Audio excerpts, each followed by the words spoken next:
Today I'm going to show you the type of things that can happen when you work with seeds, weeds and compost. If I had to summarise the season so far, it's been an emotional roller coaster. April was freezing, May was terrible weather, June was bone dry, and I was speaking to a veteran grower in this area and he said in his 40 years of experience this was the toughest season yet.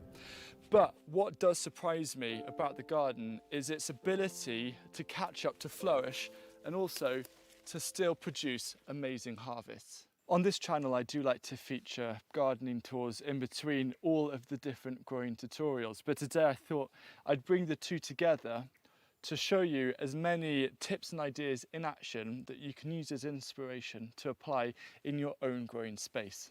So this garden consists of 22 beds outside. We've also got a solar tunnel, soft root all around the border, and we use trellises to create a walled garden effect on a budget. So effectively we're creating a nice growing microclimate within this space. The core philosophy and foundation of this garden is no dig, which means spreading a 3 to 5 centimetre layer of compost over the surface of these beds every year. As well as no dig, I also like to make my own 100% natural, mineral and biological amendments to improve soil and plant health. And that's something I'll be featuring a lot more on this channel.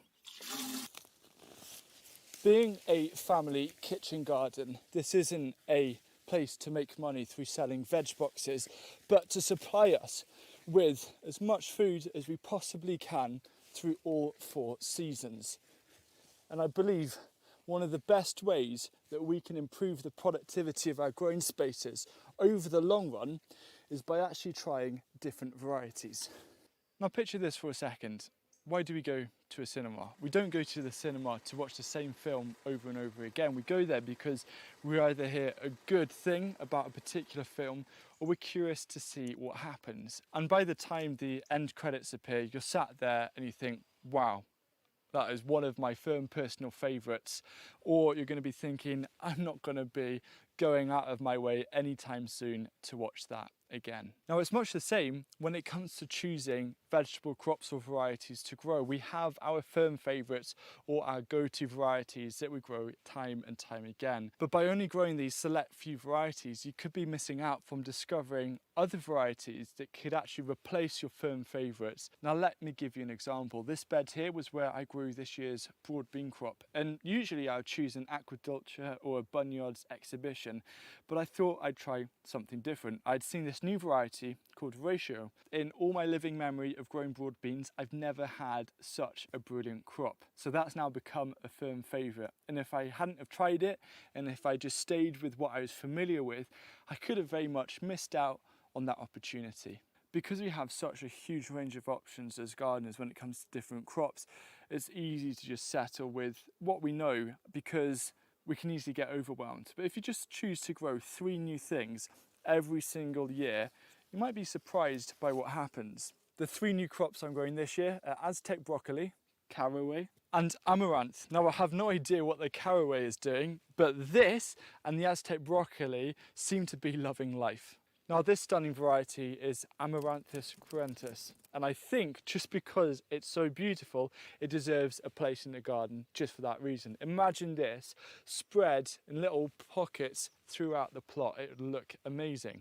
Now as well as these young leaves being edible, you can chuck them into salads.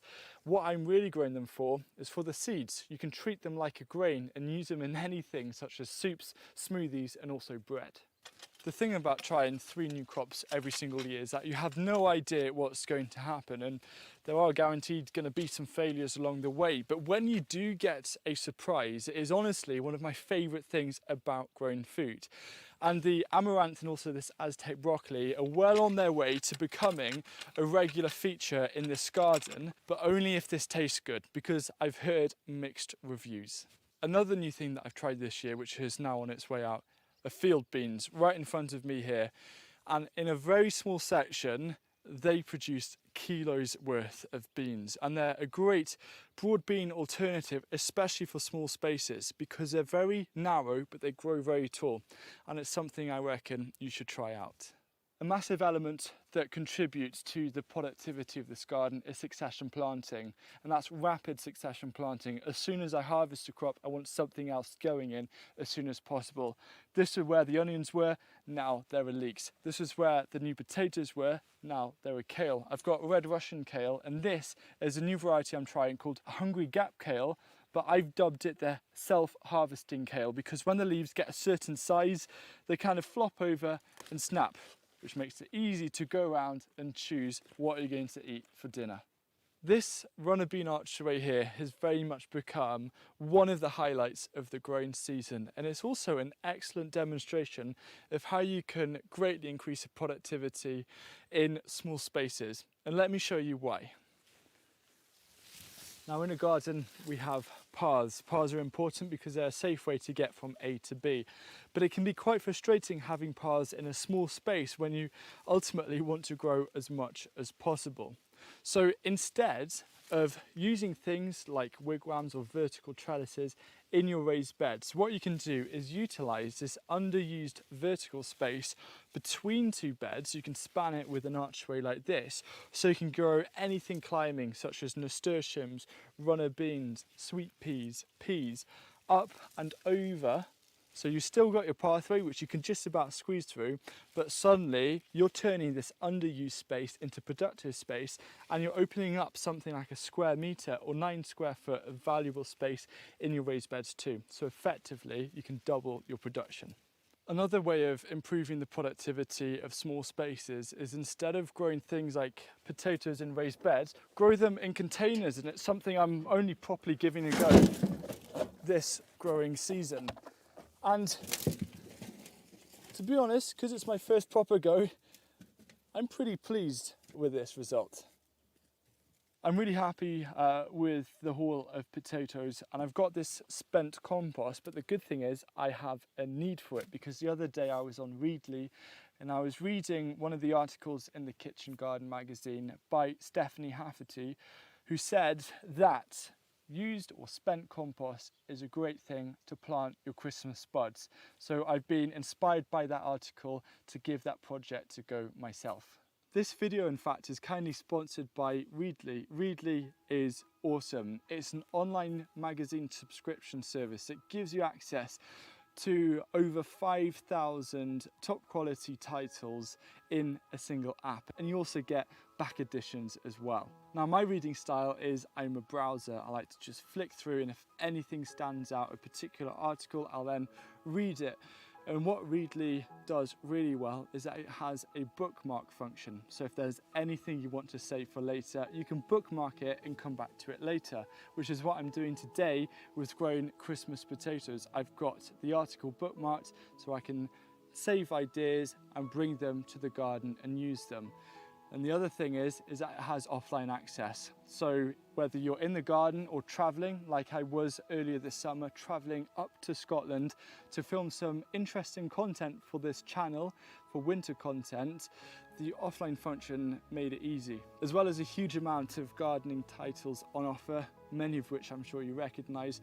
I'm also enjoying craft beer and brewing, something to keep me busy over the winter months whenever I'm not mulching the raised beds.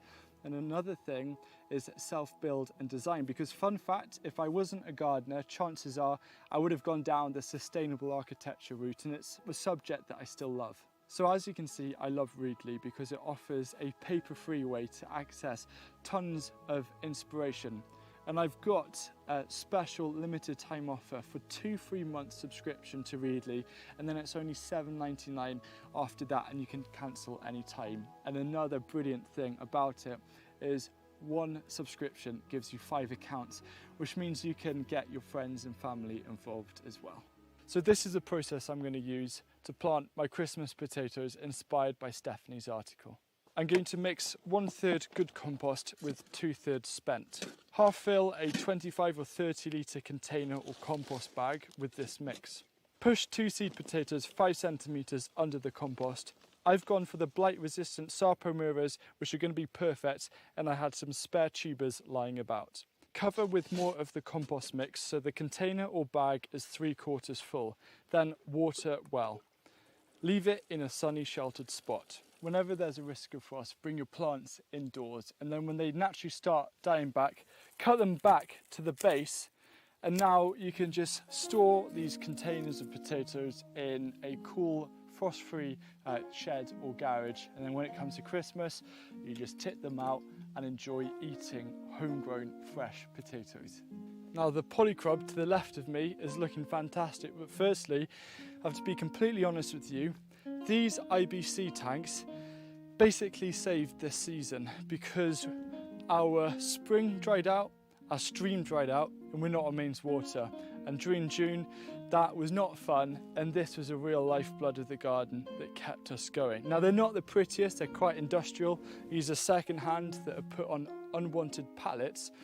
But what we have done is we've used this as an opportunity, as a trellis for growing our runner beans. And because this is a thermal mass, they work so well. We're here in the polycrop and it's pretty hot. It's 40 degrees Celsius, so about 105 degrees Fahrenheit. And I just wanted to highlight a really good jalapeno variety of pepper. So if you're looking to grow one, I recommend La Bomba, and it is just becoming absolutely laden with fruit. I'm not actually pinching this out, I'm just going to let it grow and see what happens, but I'm definitely going to grow this variety every year. This polycrop is a really magical space. I'll be doing a full tour later this season, but I've got loads of carrots coming out, had lots of herbs, more peppers, sweet corn, the first cobs are on their way, and of course the tomatoes, which are the thing I always get most excited about. And I've just spotted the first tomato starting to change colour right here. So I'm about to get pretty loaded. Another thing that's really exciting is that all the cucumbers and gherkins are starting to come. There's actually a lot more now that I'm down here than I realised, and we're doing something different this year. We're mulching the base with wool. This is from some packaging, so if you get frozen goods coming through the post, this just is a nice way to maintain moisture, and I reckon I could use this for a couple of growing seasons and I can put it on the compost. So definitely encourage your friends and family to save this over autumn, winter and spring, ready for the following growing season. Weeds such as nettles play a really important role in the garden. Not only are they a great compost ingredient, but they are also fantastic for making free liquid feeds. This here is a garden's smelly liquid feed using just nettles. So what I do to keep it maintained is I just continuously put in fresh batches of nettles and then cover this with water. And the whole goal is that you leave this for 2 weeks when you just set it off, and then you come through and dilute this kind of 1 to 10. So I'll go in with some kind of container, fill it up with this nettle juice, put it back into the watering can, and then I can go around the garden, because at this time of year, especially if you've got new raised beds, the soil health might not be fully realised, and some of your plants might be struggling to get the nutrients they need. So this is just a nice supplement. As you're watering them, you're putting some extra nutrients down into their roots just to help them continue producing. One of the goals for many gardeners is to be as self-sufficient as possible. And I think a really important part to remember is that you're not only looking for crops that produce really well, but also taste good. Now, I do enjoy courgettes and marrows, but truth be told, there's only so many you can deal with. But there is a squash variety hiding under these leaves that I am extremely excited about. Now this here is something really cool. This is spaghetti squash. In fact, it's my first year growing it, but it is absolutely laden. And if you store them in the right conditions, in kind of a cool, dark shelf of around 10 degrees Celsius or 50 degrees Fahrenheit, they should last you up until the end of winter. So I cannot wait to see these develop and become one of our winter staples. Self-sufficiency is very much about embracing seasonality, and it's about that knowing that every single month in the calendar year brings new harvests, and that means new flavours and different recipes. The hungry gap is one of the hardest times for gardeners, which is why I'm transplanting loads of cabbage, leeks, purple sprouting broccoli and kale to see me through, and the good thing is they're also really tasty. The reason that I don't sow all of my winter veg all in one go in early spring is because I'd miss out on all of the space to grow summer crops. I had broad beans in here, for example, but now I'm replacing them with leeks and kale and everything else like that. And yes, I might not be able to grow all of these leeks, but what they're doing is helping to maintain soil health by maintaining living roots in the ground. And the other thing is that I can actually sell bunches of leeks. They're hugely popular because I am in Wales after all, and that selling of leeks can help raise money to cover my seed bill in preparation for the next growing season. These are the kale that I transplanted for the self-sufficiency kale video. You can see they've settled in really nicely, and the thing that I love about winter vegetables is you just leave them in and harvest them whenever you want. There's no rush. Unlike a lot of summer crops such as peas, you're trying to pick them all the time because you don't want them to turn too big and too starchy, and that is why having fresh vegetables during winter is such an asset. One thing that I think all gardeners can do is let some of their crops run to seed. I've got onions here, coriander, lettuce, dill as well, because they add such visual interest, some nice structure to the garden that you'd never get otherwise. For example, this fennel here didn't create a bulb because of the terrible conditions, but I let it grow. I can still use the fronds, but I'm letting it flower, not just because of the beautiful yellow flowers, but to actually save fresh fennel seed that I can use during winter.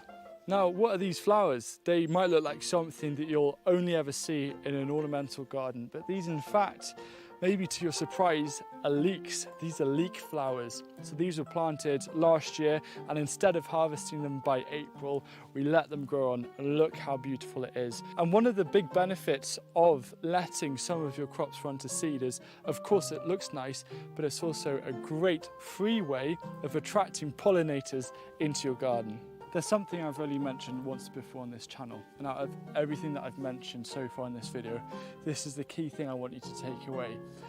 It's kind of the realization that your own vegetable garden or allotment is your personal greengrocers. You've nurtured it, and then you own all of the food that is in here. You know, you just go pull out a carrot like that. You see, a kitchen garden is a true sign of food security. Right now, I have beans, carrots, cucumbers, courgettes, potatoes, greens, onions, beetroot, kohlrabi, herbs, fruit, so many things that I can put into my dinner tonight or preserve for future use. And even if you only have a small space and you don't have many crops, it doesn't matter, because that one ingredient that you harvest tonight can become the centerpiece of your meal. And I think the main thing when it comes to self-sufficiency is you shouldn't put pressure on trying to get 100% of your vegetable needs from your garden space. Instead, you should set yourself a challenge where every single day you eat one thing from your garden, even if that means a little sprinkling of parsley. Don't forget to claim your 2 free-month subscription to Readly so you can enjoy over 5,000 magazines on your smartphone or tablet.